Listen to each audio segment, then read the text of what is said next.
Guys, jam segini tengah hutan. Kemana kita udah? Wah, gila. Salah. Itu nggak jauh kok, nggak nyampe mobil jeepnya jalan. Pokoknya mobil jeepnya udah lewat jauh, udah terobos lurus. Saya ambil kanan sekitar 2 meter 3 meter, dar, mobil saya jatuh. Itu setengahnya hampir masuk ke jurang itu. Ini mobil yang tadi saya lihat, mobil jeep ini lewat sini, kenapa saya bisa jatuh gitu? Dan akhirnya mantan istri saya di mobil tuh ngomong begini, dia ucap Allahu Akbar, dia teriak Astagfirullahaladzim. Mas, barang mas, saya nggak tahu di sini mas, saya tahu di sini nyasar mas. Saya gituin, dia jawabnya cuma begini, sama mas, saya juga nggak tahu di sini. Wah, kacau.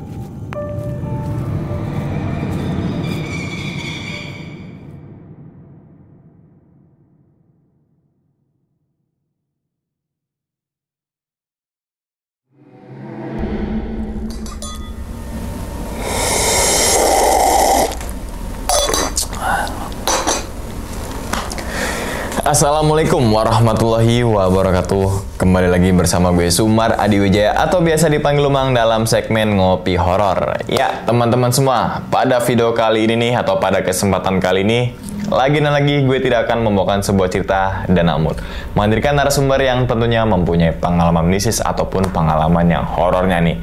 Nah di samping gue ini udah ada Bang Yanu. Waduh, thank you Bang Yanu. Gimana nih Bang? Kabarnya nih Bang? Alhamdulillah sehat. Alhamdulillah. Salam untuk teman-teman dan juga keluarga di rumah nih Bang Yanu ya. Oke, sebelum Bang Yanu ini menceritakan pengalamannya ke teman-teman semua nih, kami ngucapin terima kasih banyak nih Bang Yanu udah meluangkan waktunya datang ke sini gitu kan nih. Yang semoga aja nih teman-teman semua di balik pengalamannya Bang Yanu ini, teman-teman semua nih bisa diambil pelajarannya dan juga bisa diambil sisi baiknya gitu ya Bang Yanu ya. Oke, Bang Yanu, biasa nih Bang ngomongin pengalaman gitu kan ya. Dan katanya Bang Yanu ini punya pengalaman saat berwisata di Gunung Bromo gitu kan ya.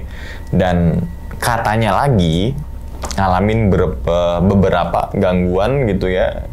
Dan sampai klimaksnya banget itu sempet disasarin. Bener itu Bang ya? Betul sekali. Oke. Dan itu kalau boleh tahu sasarannya itu di daerah mana itu Bang? Masih di kawasan Gunung Bromo atau mungkin di luar kawasan Gunung Bromo gitu? Lumajang, arah ke Lumajang kalau nggak salah. Oke, ini penasaran sih teman-teman semua yang lagi nonton di rumah nih Bang. Mungkin tahan dulu kali Bang ya, ceritanya Bang ya. Oke, dan tanpa berlama-lama lagi kita langsung masuk aja ke dalam ceritanya. Ngopi horor segera dimulai. Diminum dulu Bang Yanu kopinya.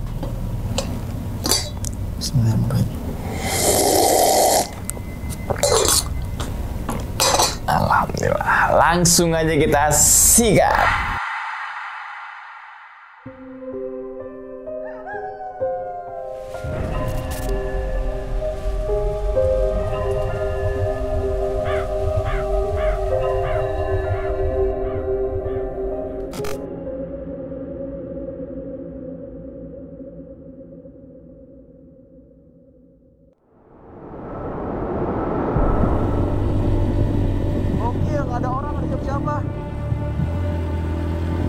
Bismillahirrahmanirrahim.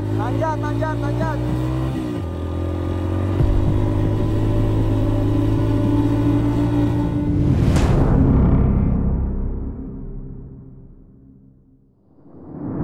Jadi waktu itu tuh saya tuh pengen liburan syuting lah gitu sama mantan istri.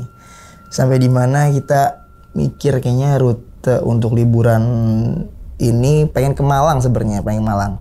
Jadi Bromo tuh sebenarnya nggak ada di wishlist gitu. Pengen cuman ke Malang aja, jalan-jalan sama mantan istri gitu. Karena liburan syuting gitu kan udah jenuh banget. Sampai akhirnya kita udah berangkat dari Jakarta, naik kereta itu dari siang, nyampe nya itu malam kita istirahat sebentar di hotel.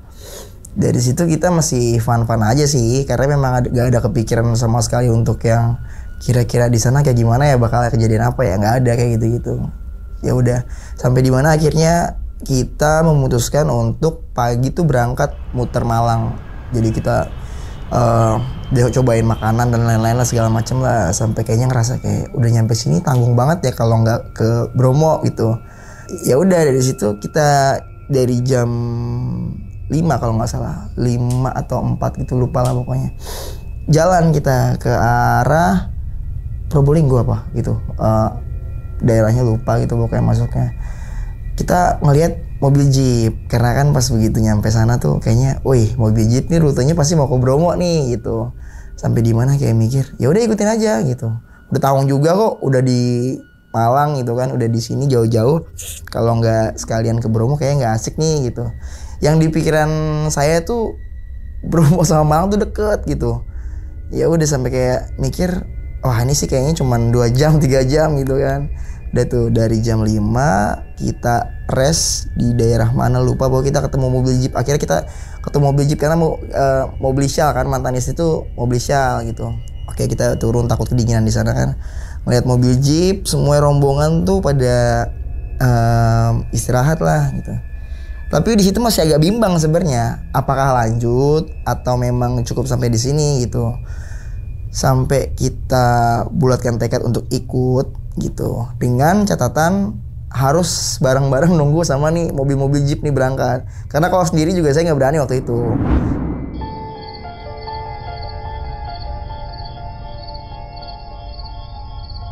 Sampai di mana kita makan segala macam, nunggu ini mobil jeep kapan berangkatnya gitu kan. Wah lama banget nih, udah deh nggak usah, kayak nggak usah dikelamaan nih kita di sini. Nah taunya tuh mobil jeepnya berangkat, gak lama kita udah memutuskan pengen pulang, mobil jeepnya berangkat. Nah disitulah udah mulai awal-awal dimana yang dipikir saya bakalan fun, seneng kayak gitu.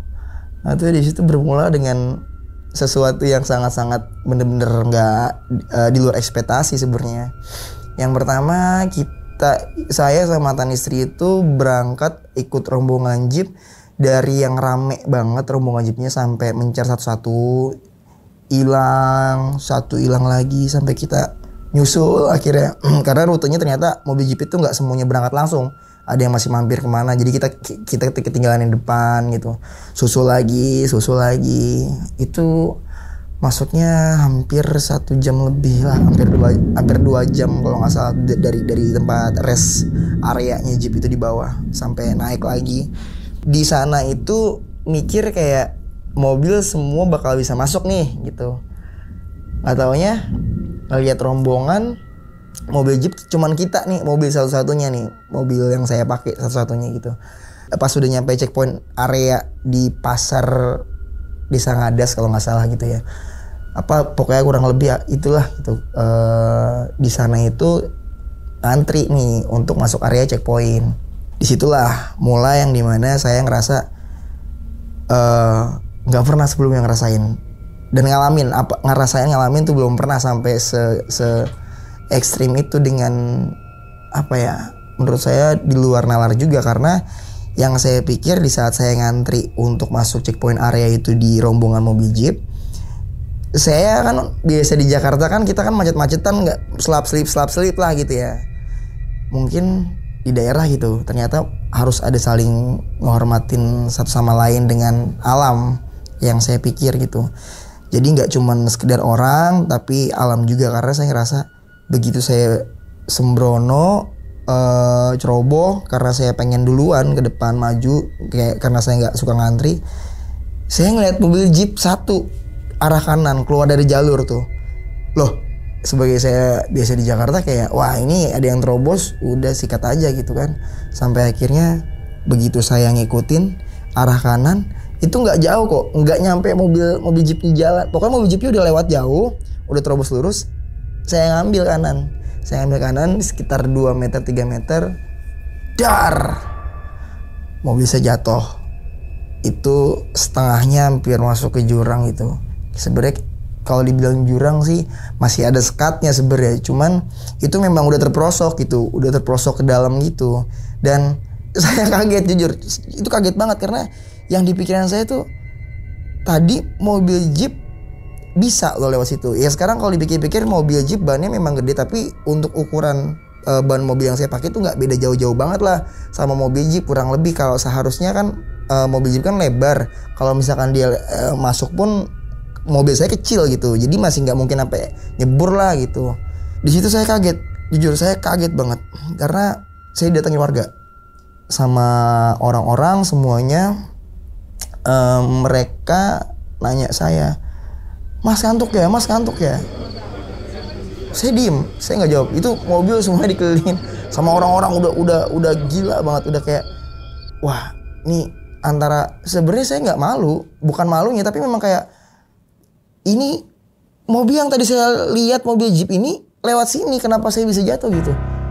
Dan akhirnya mantan istri saya di mobil tuh ngomong begini, dia ucap Allahu Akbar, dia teriak astagfirullahaladzim, kamu kenapa? Biasanya kamu kalau bawa mobil mau gimana pun kamu gak akan pernah kayak gini gitu kan. Dia tahu saya suka mau ngebut, mau apa segala macem, jalur sempit pun saya pasti bisa gitu. Terus ini tuh jatuh gitu, mau gak mau akhirnya pas begitu warga semua kumpul, saya buka kaca. Saya dibilangin sama orang-orang waktu itu, saya ngantuk ya, mas kalau ngantuk tidur dulu, jangan istirahat. Mas mau kemana?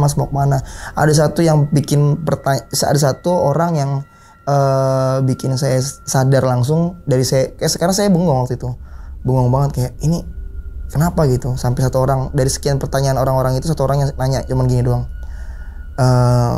mas istighfar katanya. Udah biasa kok. Yuk, akhirnya diangkat. Di situ saya sadar kayak, karena saya udah nyeletuk sekali, saya nggak ngantuk kok. Saya ngelihat mobil jeep di depan.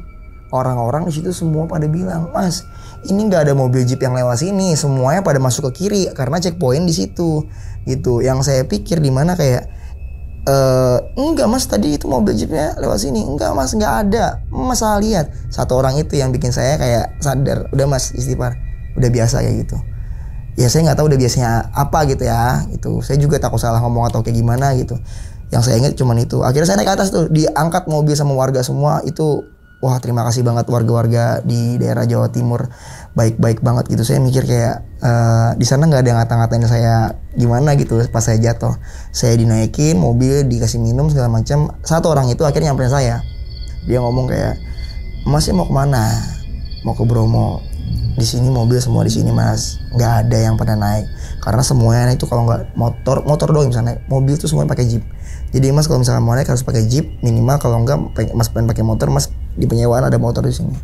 Jadi pak saya nyewa motor aja deh gitu. Di situ masih bener-bener kayak mimpi ya. Itu kejadian yang benar-benar ekstrim banget di mata saya. Itu ada mobil itu lewat situ dan untung bapak itu ngasih bikin saya tenang gitu. Sampai akhirnya ya udahlah kita lupain kejadian itulah, kita jalan lah.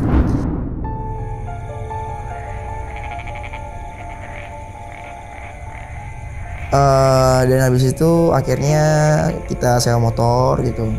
Dengan catatan ya mungkin motornya agak kurang terawat, karena kan motor sewaan itu untuk umum gitu, jadi nggak personal. Ya tau lah kadarnya gitu. Jadi kita pakai aja, nggak bisa milih juga. Kita bawa dan agak cukup beresiko karena gunung motornya tapi nggak kuat naik. Wow, itu yang bikin jalan terasa makin mencekam.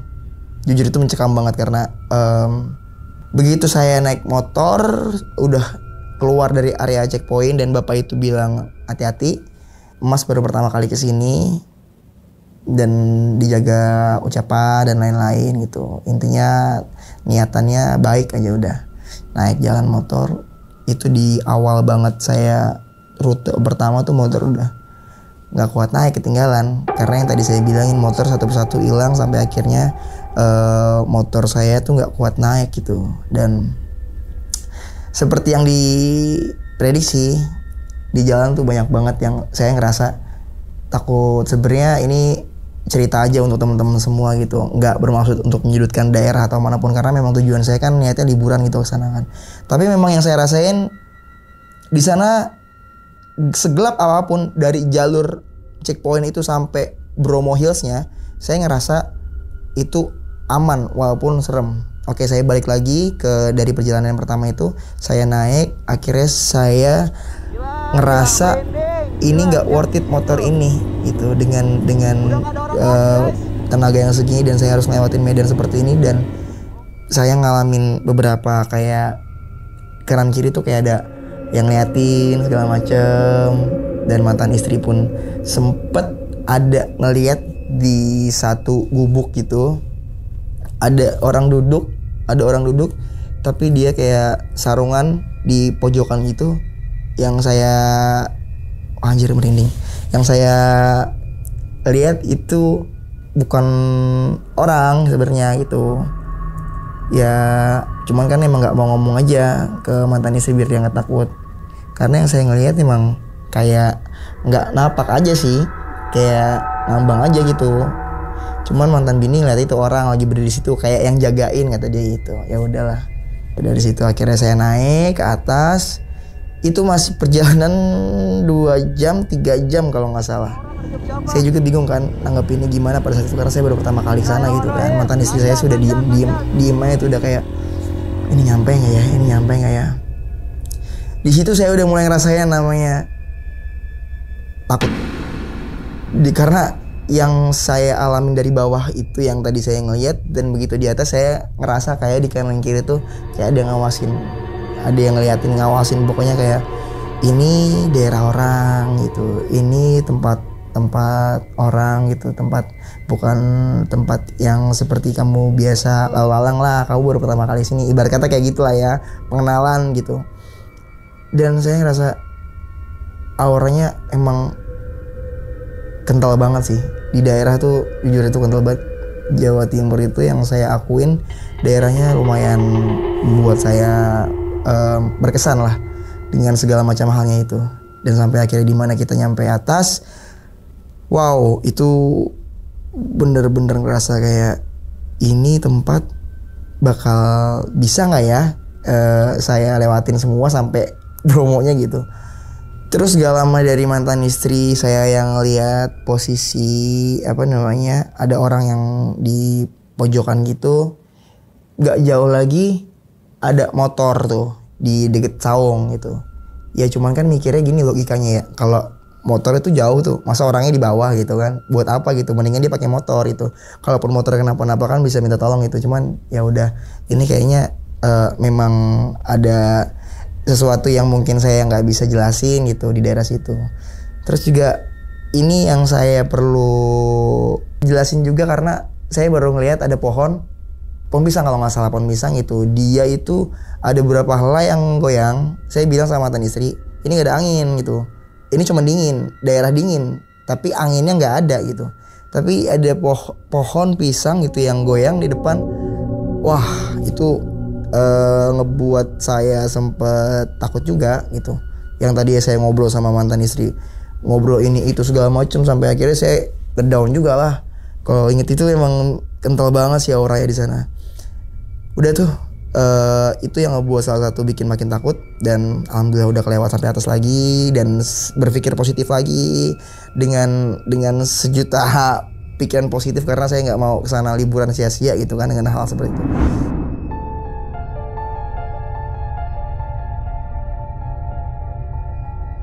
Akhirnya kita nyampe di tempat makan di Bromo Hills, di pinggir-pinggirnya itu di tukang bakso kalau nggak salah. Iya, tukang bakso.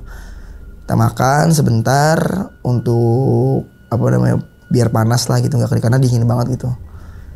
Kita coba jalan lagi nih. Saya nanya sama ibu-ibu waktu itu, Bu, kalau mau ke Bromo mana? Itu ya yang saya pikir udah deket karena udah nyampe Bromo Hills. Ibu cuma nunjuk ke sana gitu. Ya udah dong, saya jalan dong. Di sini lagi yang menurut saya Allah nih punya apa ya, baik banget lah sama saya gitu. Sampai akhirnya saya niat baik pengen liburan gitu. Jadi alhamdulillah ditolongin dengan segala cara yang saya dapetin gitu. Saya jalan sekitar 15 menit. Yang saya rasa gelapnya sama di bawah, seremnya sama di bawah yang saya rasain. Tapi di sini nggak ada rasa nyaman. Jalan ini nggak ada rasa nyaman sama sekali. Di bawah serem, di bawah gelap, tapi saya ngerasa ada rasa nyaman dan aman. Nggak takut, entah itu begal, walaupun apapun itulah gitu, mistis dan lain-lain. Tapi di jalur ini saya ngerasain yang bener-bener kayaknya saya ngerasa nggak aman gitu. Sampai sekitar 15 menit saya nggak nemu penerangan sama sekali. Akhirnya saya di situ coba istighfar, saya coba inget-inget lagi gitu. Saya coba pakai feeling gitu, pakai perasaan. Kira-kira ini bener apa enggak? Dan itu baru pertama kalinya loh saya pakai feeling dan itu berhenti. Saya biasanya orangnya agak sembrono memang. Di situ saya berhenti bilang sama mantan istri, ini kesini nggak ya? Gitu. Saya itu orangnya dar-dar. Ini kesini pasti, ini kesini pasti. Di situ doang saya benar-benar ngerasa takut banget. Dan itu saya ngerasa kayak ini sama-sama serem kayak di bawah, sama-sama gelap, tapi ini beda nih rasanya gitu. Saya ngerasa kayak ada yang nggak beres gitu. Sampai saya ngerasa di belakang ada yang ngikutin. Tadi saya mau nanya sama dia. Tadi saya mau nanya kayak ini bener nggak? Cuman kayak feeling enggak deh. Lu coba berhenti pinggir jalan. Lu coba pakai feeling bener apa enggak. Saya ngebut, akhirnya saya ngebut, saya agak ngejauh sedikit sampai di mana saya akhirnya udah mulai masuk hutan tuh. Udah masuk hutan yang menurut saya udah nggak logis nih gitu jalurnya. Masa iya, andai pun kesana kan pasti kan banyak rombongan juga, minimal ada 1-2 yang lewat. Ini nggak ada sama sekali gitu. Ketemulah sama kakek-kakek yang dimana saya nggak tahu tuh keluar dari mana. Pokoknya dia tiba-tiba ada aja, ada dari semak-semak itu. Kalau saya jujur, saya nggak kaget karena yang saya pikirin di daerah masih banyak orang-orang yang suka malam keluyuran kayak gitu. Cuman mantan istri kaget ngelihat tiba-tiba ada orang situ. Akhirnya saya nanya arah Bromo kemana pak? Ditunjuk suruh balik lagi. Saya suruh balik lagi. Akhirnya saya balik lagi. Saya ngebut dan bener tuh. Yang 2 tadi itu, yang 1 motor 2 orang itu yang saya liatin, saya perhatiin dari belakang, dia ngejar saya. Dan begitu saya papasan, dia ngeliatin saya. Saya ngeliatin, dia ngeliatin juga. Dan dia sempat berhenti.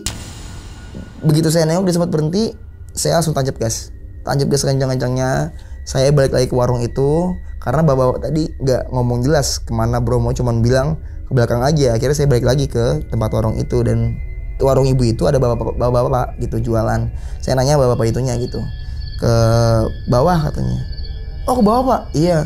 Ya ampun pak, tadi saya ke itu lurus terus. Waduh mas, itu arah Lumajang mas katanya. Itu mas gak bakal ketemu sama orang lah. Itu paling mas ketemu sama macan atau apa binatang-binatang buas, dia bilang begitu, atau begal, dia bilang begitu. Karena itu yang lewat cuma truk pengangkut barang gitu, dan itu pun jarang yang lewat gitu. Wah, di situ saya cuma bisa lihat-lihatan doang sama mantan istri. Karena ini bayangin kalau tadi saya ngikutin nggak ngikutin feeling, saya udah nyampe daerah mana tahu gitu. Karena saya kan mikir saya nekat orangnya lurus-lurus aja, dan dari situ saya tumben pakai feeling, dan alhamdulillah ditolongin dengan berbagai cara gitu dengan feeling saya, dan akhirnya saya masuklah ke jalur yang benar via untuk ke Tengger gitu. Di situ saya mulai ngerasa kayak ini lanjut nggak ya, karena nggak yakin loh. Dari sekian banyak yang saya alamin, ngebuat mental saya jadi turun untuk kesana. Dan yang saya nggak habis pikir kan orang-orang ke Bromo tuh nggak pernah dapat cerita-cerita kayak gitu ya, yang saya dengar gitu. Karena mungkin memang sayanya juga yang nggak kurang aktif di ngebaca observasi tentang perjalanan ke Bromo seperti apa gitu kali ya. Di situ saya ngerasa down lagi karena masuk ke bawah itu saya sendirian, berdua doang sama mantan istri. Saya mau ngejar motor di depan, ada sebenarnya, cuman motornya kan kendalanya kan nggak kuat gitu. Motornya kendalanya nggak kuat, dan akhirnya kita pelan, nggak mau ngikutin mereka orang. Dan begitu kita masuk, satu orang yang saya lihat pertama kali begitu turun ke padang savananya, saya izin karena saya ngerasa orang ini lagi mau ngecamp gitu, mau nunggu sunrise lah yang saya pikir gitu. Terus lucunya, kalau saya lucu sih mikirnya, karena sendirian ngapain gitu kan ya, udah nggak ada motor, nggak ada temen, nggak ada apa-apa, dia cuma duduk begini. Dia pakai bangku yang kecil, yang pendek itu, yang bisa dilipat, dia duduk, terus dia nunduk begini. Saya lewat, ngisi Pak, saya jalan lagi, saya baru sadar, itu kok ada orang di situ ngapain ya? Dan saya mikir ya, ayo udahlah, bodo amat. Tapi karena saya nggak tahu jalannya, rutenya gitu, saya ngerasa oh tanya aja deh gitu. Balik lagi, dan itu nggak jauh, sekitar 5 meter atau 10 meter lah gitu. Udah karena gelap banget kan, saya muter balik dengan jalur yang sama. Udah nggak ada apa-apa di sana. Udah nggak ada apa-apa. Saya telusurin, saya pakai senter, pakai ini itu. Udah nggak ada sama sekali di situ. Mau nangis sih, jujur itu pengalaman banget ngerasain mau nangis dalam seumur hidup di tengah jalan. Kanan kiri saya baru sadar itu sudah padang savana dan udah bukit-bukit gitu, dikelilingin bukit-bukit. Karena kan sudah jam 4 mau ke jam 5 tuh udah agak ada siluet-siluet dari matahari gitu ya, jadi kelihatan sedikit lah. Dan itu ngebuat saya makin mencekam sih jujur, karena udah nggak bisa buka Google Map, nggak tahu mau kemana, baru pertama kali nggak pakai tour guide. Itu ngerasa kayak udah ditongolin ada orang hilang tiba-tiba di tengah, nggak tahu mau kemana, dengan trek yang saya belum pernah sama sekali ke sana. Mantan istri cuma ngomong, nih kita terus gimana? Dan akhirnya saya bilang tunggu aja, tunggu barengan orang. Akhirnya dengar suara gemuruh lah dari belakang yang ngebuat saya sedikit happy, karena saya pengen nangis di sana gitu, dengan kondisi yang sangat-sangat nggak masuk logis menurut saya. Sampailah akhirnya ada suara gemuruh dan saya ngeliat ada lampu dari jauh tuh, ada lampu, wah udah mau deket nih orangnya. Tapi itu posisinya ada di jauh sih, lumayan jauh, tapi di seberang nggak dari belakangnya. Suara gemuruhnya dari belakang, tapi cahayanya dari seberang itu. Wah nih gila sih, ini merinding beneran nih sumpah nih. Ini merinding beneran karena di sana itu pertama kali saya ngelihat mungkin yang bisa disebut orang bola api kali ya atau apa gitu. Itu saya bener-bener ngelihat yang dimana ini lampunya kayak gini nih dari jauh nih, warna kuning gitu kan. Yang hatinya saya pikir kayak ini motor nih, kita ikutin. Jadi kita tuh kayak iring-iringan, saya di sini, dia jauh di sana. Terus saya cuma naik motor terus ngeliatin sampai akhirnya kok lama-lama dari gede sampai kecil, gede lagi, kecil lagi, terus hilang. Dan itu tuh saya mikir gini, di awal saya sudah tahu kalau kanan kiri tuh udah bukit-bukit, yang di mana itu nggak mungkin dong, itu motor di situ tuh nggak mungkin gitu. Oh iya ya, kok motor naik ke bukit, kan nggak mungkin banget. Wah, udah deh, ini nggak beres nih. Ini udah nggak beres. Udah di situ saya diam. Saya mikir kayak, ya Allah tolong dong gitu. Ini buat kali ini aja, kasih tolong jalan yang bener gitu. Maksudnya biar kita sampai tujuan. Nggak, kita udah capek banget ya Allah. Kita udah capek banget dari jam 5 sore sampai jam 4 pagi kita masih di sini aja, belum istirahat segala macam gitu. Di situ tiba-tiba ada motor di belakang keluar. Itu dia boncengan, dan itu motor nggak ada suara sama sekali. Maksudnya dengan kondisi senyap yang kayak gitu kan harusnya kalau ada motor yang datang pasti kedengeran dong. Ini enggak, ini bener-bener tiba-tiba ada di samping saya gitu, dan saya langsung teriak. Orangnya itu kayak nggak ngeliat saya.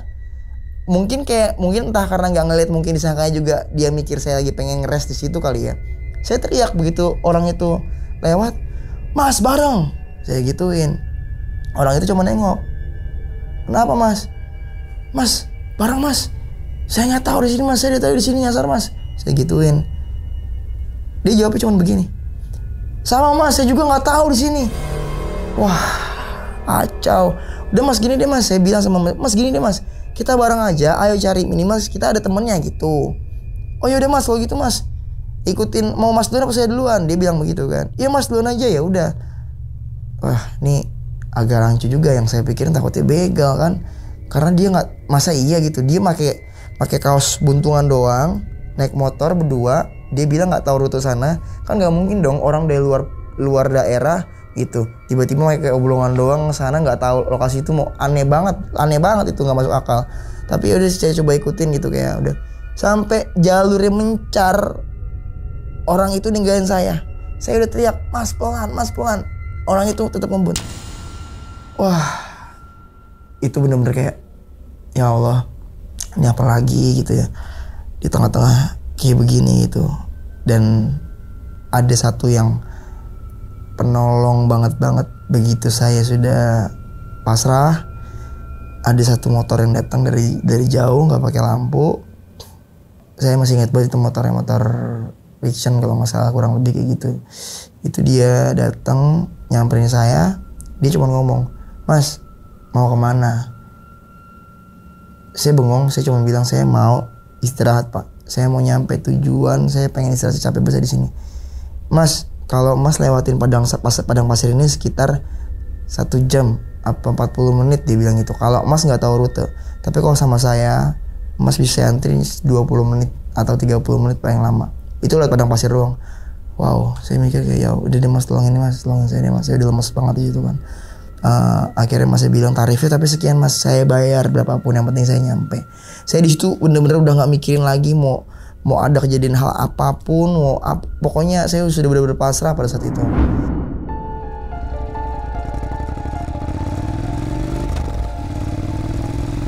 Udah, kita dianterin, mantan istri saya diboncengin sama dia, kita jalan, dan saya beberapa kali jatuh di motor karena udah capek, lunglai, padang pasirnya tuh udah, kalau orang yang nggak biasa bawa tuh susah, pasti jatuh, pasti kepleset lagi gitu.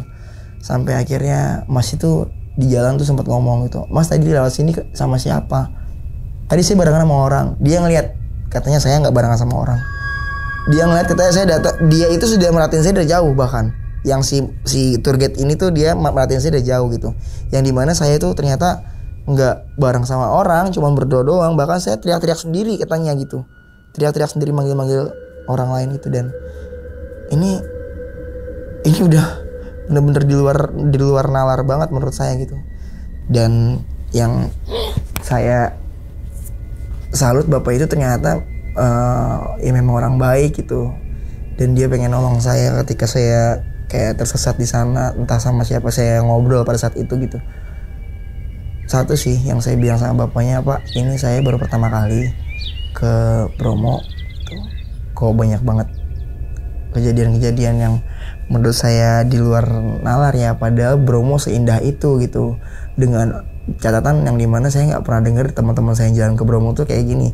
Mungkin memang teman-teman saya pun atau orang-orang pun sama keluarga dan naik mobil jeep barengan. Kalau saya kan memang pakai motor gitu ya, dan nggak ada tour guide-nya gitu. Rata-rata kan semua pakai tour guide gitu, saya doang yang nggak pakai tour guide.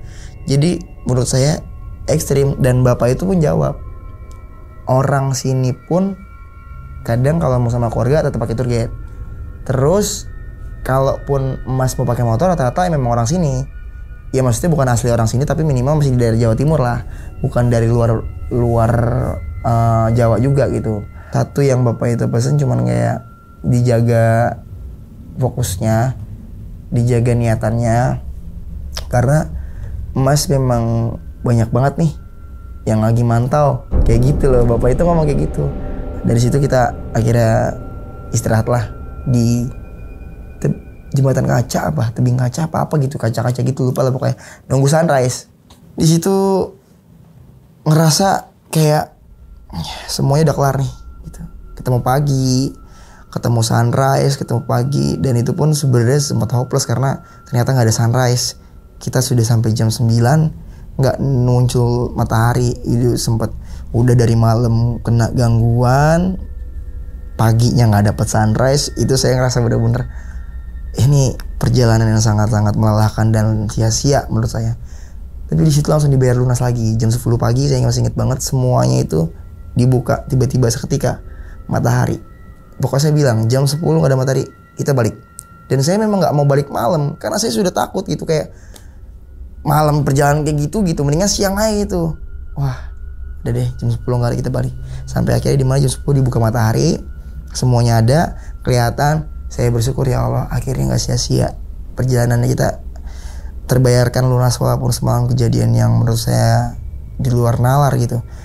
Mobil jatuh, lihat jeep, disasarin, ketemu orang, ketemu kakek-kakek, ketemu orang yang saya lihat tiba-tiba hilang, ketemu orang yang ngarahin saya pakai motor dan ternyata nggak ada orang, ketemu bola api yang saya ikutin gitu. Saya ngerasa kayak ya udah ya Allah, ini udah terbayar semua dengan pemandangan saat ini. Dan saya ngerasa kayak udah cukup gitu perjalanan di situ. Setelah kita bermain di sana, saya sudah main di padang savananya, padang pasirnya Bromo. Saya pulang nggak kuat, saya nyewa ojek. Sedikit cerita lah sama orang-orang sana gitu kan. Pak, semalam saya lewat sini jam 4. Saya ketemu 2 kali orang yang menurut saya nggak masuk akal, karena saya nanya nggak jauh 10 meter lah orang itu hilang Pak, nggak ada Pak, lagi duduk.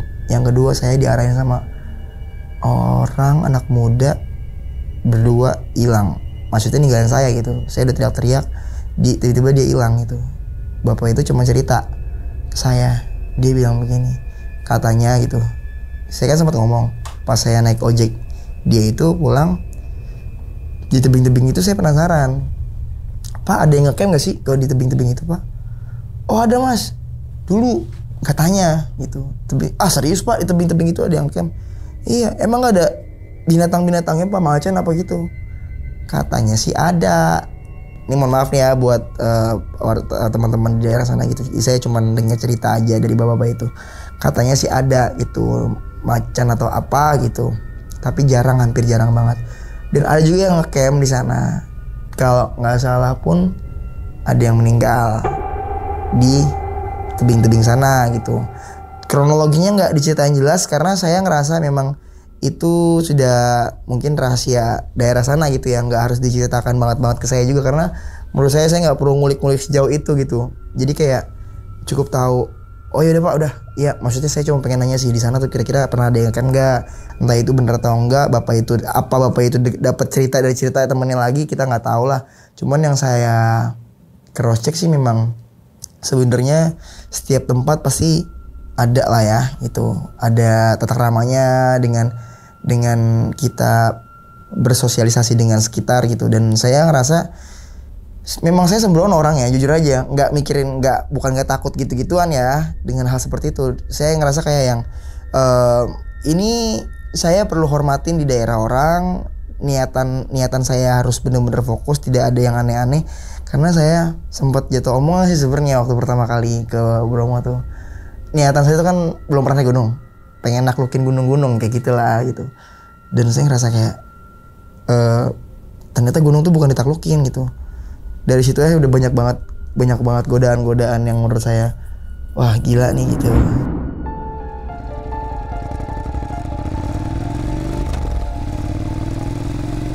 Dan begitu saya pulang balik ke sore kena kabut semuanya. Sampai saya ngerasa kita nih jangan sampai kena malam lagi di sini. Kita harus benar-benar turun. Saya ngerasa takutnya masih ada. Hawa takutnya saya masih ada tuh. Sampai akhirnya saya balikin motor di bawah. Begitu saya tenang banget, begitu saya masuk mobil. Begitu sudah balikin motor, semua segala macam. Akhirnya saya naik mobil, saya ngerasa ya Allah tenang banget ini gitu. Udah sampai ngelewatin di sini, kita balik deh udah. Ya saya pikir juga udah nggak ada apa-apa lagi gitu.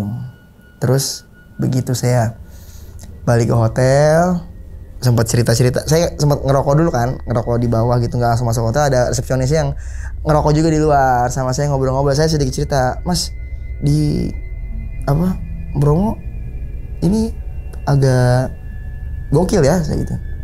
Oh iya, Mas lewat jalur mana? Jalur Desa Ngadas apa Probolinggo, saya bilang gitu lah, saya lupa inget lah pokoknya gitu. Oh masih baru ya pertama ya gitu. Iya mas. Ya salam kenal aja mas gitu. Jangan kaget lah pokoknya. Juga semalam di kamar saya katanya gitu. Semalam juga beberapa kali kamar mas nelfon kata bilang gitu.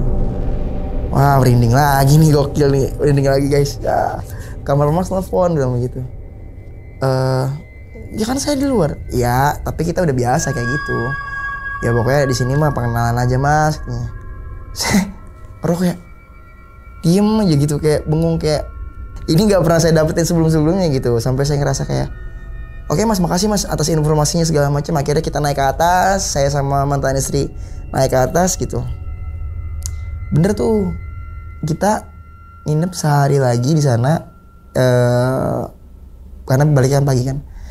Itu di kamar tuh ngerasa kayak masih di pikiran tuh masih hawa yang di Bromo nih, dengan kejadian yang ketemu sama orang yang berbagai macam gitu lah, entah itu apa saya nggak tahu. Dan di kamar tuh, di kamar mandi sempet ada suara air di bathtubnya dinyalain gitu, suara bathtub dinyalain.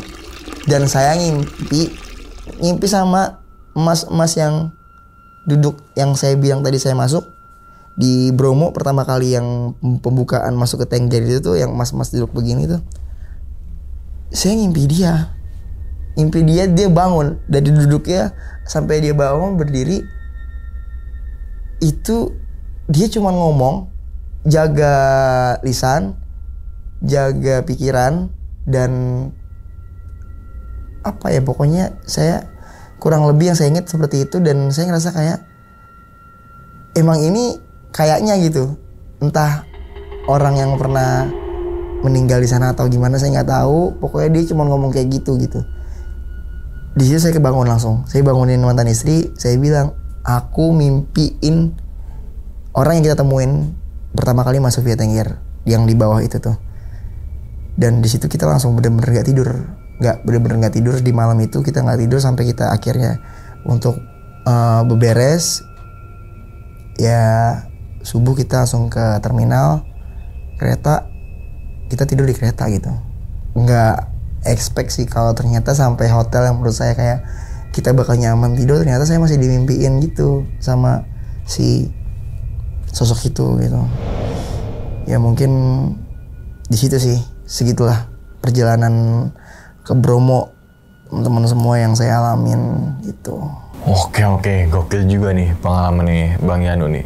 Minum dulu Bang, silakan Bang, kopinya Bang.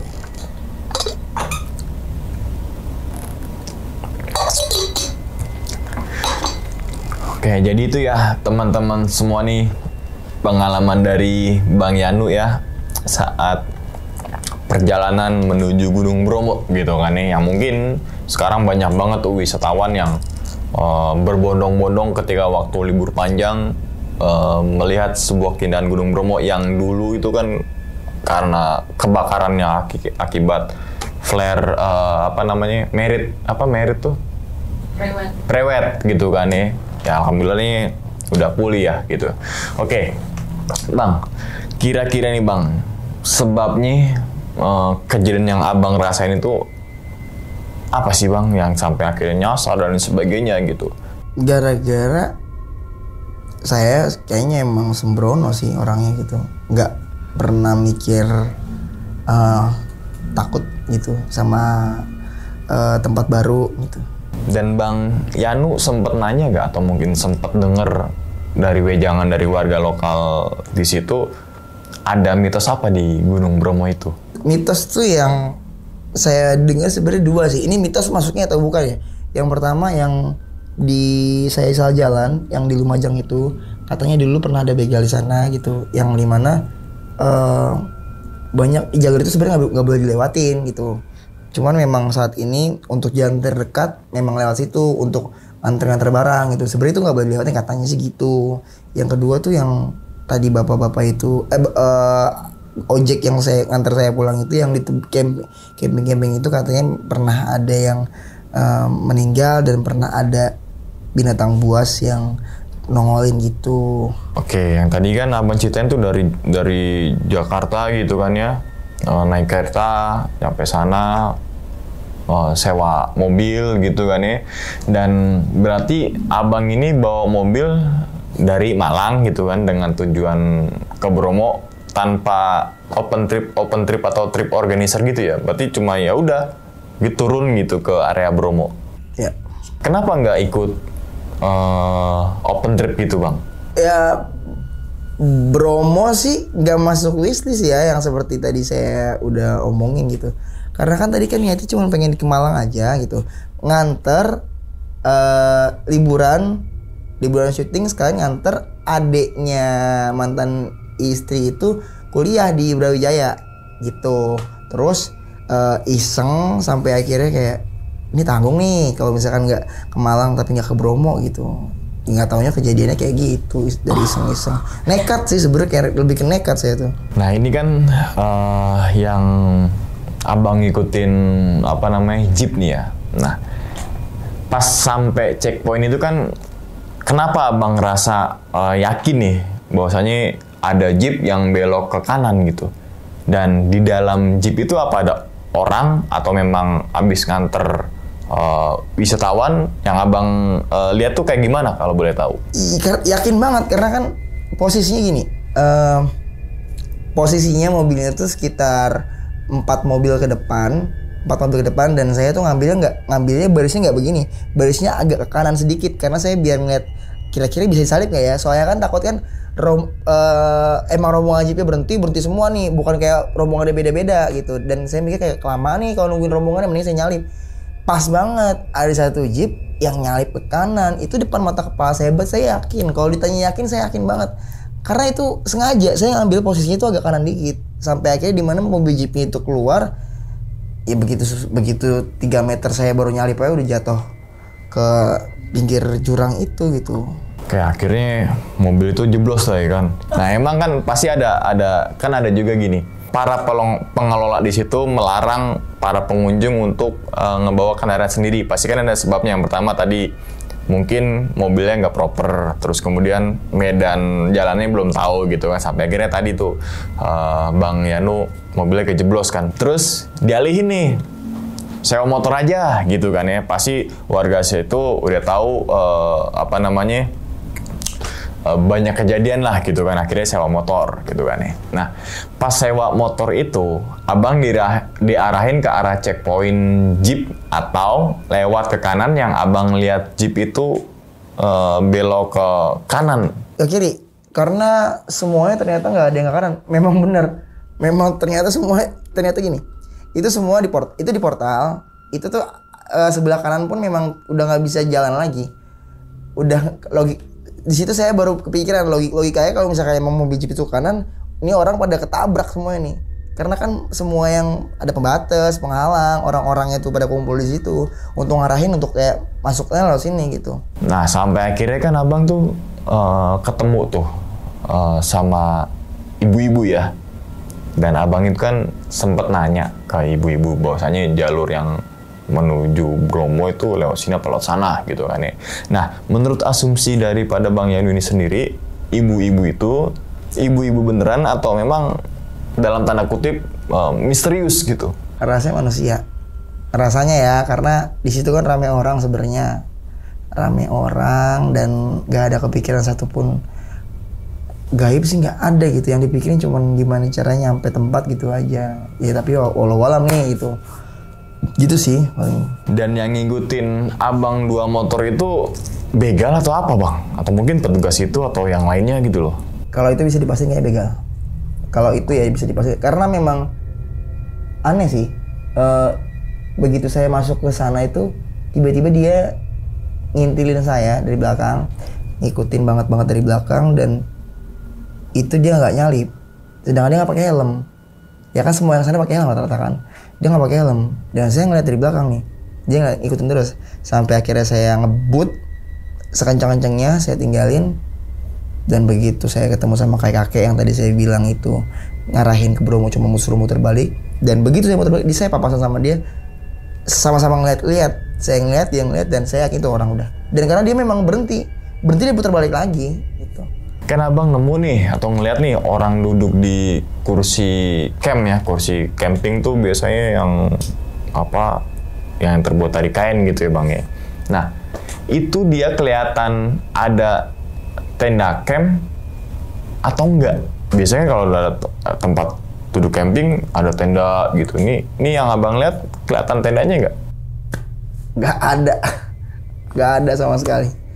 Jadi di situ memang cuman tok bangku sama parasut, jaket parasut ya namanya. Itu di kayak kojongnya itu diginiin ke dia, diginiin sama dia bawa senter satu di sini taruh. Jadi dia posisi bener-bener begini, bener-bener tangannya dirapin begini. Merinding sumpah kalau inget jadi itu merinding karena depan mata banget ngelihat itu ini nih ada orang nih gitu. Saya lewatin tiba-tiba balik nggak ada itu. Terus kan kemudian nih Gunung Bromo itu kan dingin Bang ya. Bahkan warga lokal situ pun juga dengan jaket yang tebal gitu kan, supir jeep, terus kemudian yang ingin kuda gitu kan ya. Nah, tapi ada satu keanehan kan yang Abang lihat tuh, bahwasanya ngelihat orang yang pakai lekbong dalam kondisi cuaca yang dingin gitu kan. Oke, logikanya mungkin dia udah terbiasa dengan suhu dingin gitu kan ya. Tapi sebagai kita orang baru ke situ, kok ini orang kuat banget gitu kan ya. Nah, apa mungkin Abang itu masuk ke alam gaib? Bahwasanya di alam gaib ternyata ada loh orang yang pakai lekbong. Pada akhirnya saya ngerasa kayak gitu. Pada akhirnya dari semua yang saya lewatin tuh kayak di dimensi lain nih gitu. Karena ya hawanya tuh mencekamnya memang terbentuknya udah terbentuk dari awal. Dan ini sih kalau misalkan orang-orang mikir suges mungkin bisa dibilang kayak sugesti juga kali ya, tapi nyatanya bukan sugesti, nyatanya memang real saya alamin gitu. Kalau saya suges, saya penakut dari awal nih, bisa jadilah gitu kalau suges, tapi ini enggak gitu. Ini memang saya dari awal nggak ada pikiran apa-apa, berani aja udah jalan gitu. Dan itu nyata, yang saya lihat semua nyata semua gitu. Dan kayak masuk di alam lain sih bisa disebut kayak gitu. Nah, menurut Abang itu, Abang Yanu ini ngelewatin jalur yang legal atau ilegal? Karena kan atas dasar ketidaktahuan gitu ya. Jalur legal. Kayaknya sih ya, kayak legal. Kayaknya legal sih. Sempet ngerasa trauma gak Bang ke Gunung Bromo dengan keindahan yang luar biasa itu? Enggak sih.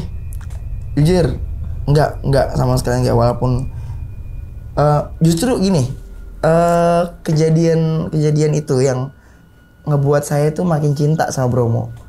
Karena di situ saya ngeliat keindahan yang dimana ternyata niatan kita tuh sudah dibaca gitu sama alam. Ketika kitanya niatannya buruk, alam pun terima yang buruk gitu. Ketika kita niatannya baik nih, maksudnya dengan tata krama yang kita nggak usah omongin deh, kita nggak usah ngomong kalau kita sopan, minimal kita Bismillah jalan gitu. Jangan sok berani, kalau ada apa-apa nanya, jangan sok tahu, mending nanya gitu. Jadi saya ngerasa kayak justru di Bromo itu yang ngajarin, bikin saya kangen ke Bromo lagi jujur. Sebelum ditutup nih Bang Yanu nih, Bang Yanu punya pesan kan nih untuk teman-teman semuanya, mungkin waktu dekat ini mau jalan-jalan ke Bromo gitu? Sebenarnya sih lebih ke ini aja kali ya buat teman-teman gitu. Hati-hati, terutama itu hati-hati tuh udah paling penting. Karena kalau misalkan nggak fokus, nggak hati-hati, kejadiannya sama kayak gua gitu. Dan yang lebih penting sih yang saya pelajarin gitu dari kejadian ini lebih ke ngormatin sih niatan kita tuh kesana mau ngapain. Jangan, karena emang alam tuh ternyata ngebaca banget. Alam tuh tahu gua orangnya so tahu, orangnya sembrono, gua orangnya nggak takut sama apapun. Jadi kayak takutnya tak kabur. Begitu nyampe sana nih, begitu saya dikasih, saya misalkan cuma dapat satu kejadian doang gitu, terus kayak ngerasa kayak tak kabur lah gitu, jadi apa gimana gitu. Makanya untungnya di situ banyak banget pengalaman yang saya ambil. Dan buat teman-teman sekali lagi sih, nggak banyak sebenarnya pesannya tuh, nggak banyak, cuma satu, sopan, niat baik, karena alam itu ngebaca apa yang kita pengen lakuin. Ya itu aja. Oke. Ya wis, gitu aja ya teman-teman semua nih pada video kali ini. Kita doakan semoga Bang Yanu ini sehat selalu Bang ya. Panjang umur, murah rezeki gitu kan ya. Begitupun juga dengan teman-teman semua yang lagi nonton di rumah nih. Oke, dan ingat ya teman-teman semua, cerita dari Bang Yanu ini bukan untuk nakut-nakutin nih teman-teman semua ketika mau berkunjung ke Gunung Bromo ataupun ke gunung yang lainnya. Tapi ambillah sisi positifnya dan buang sisi buruknya. Sekian dulu pada video kali ini, dan nantikan video-video gue berikutnya. Hal gaib itu muncul ketika sugesti kita buruk. Wassalamualaikum warahmatullahi wabarakatuh. Selamat beristirahat. Bang Yanu, thank you Bang ya. Alhamdulillah. Bungkus.